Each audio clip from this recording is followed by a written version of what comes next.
funeral service is one you plan meticulously. So we thought everything was set. We wanted this done today.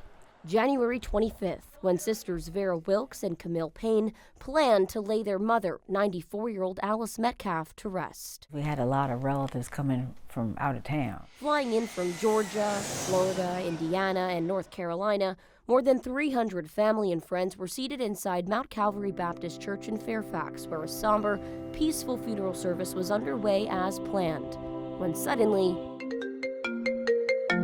plans changed. The funeral director received a call on his cell phone. And they say on the other line was the general manager at Pleasant Valley Memorial Park in Annandale. He said there'll be no burial. This is with less than 45 minutes that the service is going to end to come to the cemetery. Ames Funeral Home director Malcolm Oliver Ames was stunned. And I had even called that morning to make sure everything was okay. Yeah, we're going to be ready, Miss Dane. And then we get this phone call during the funeral service. The mourners inside that church quickly went from grieving to guessing. The question was, were we going to have a burial today or not?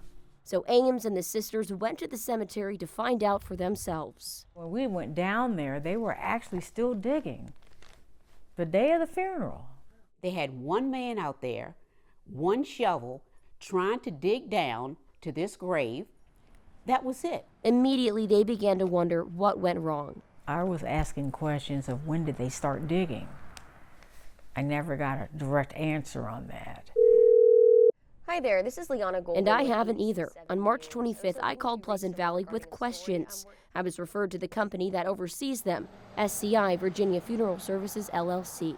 According to state data, SCI has 24 cemeteries under their license, including Pleasant Valley.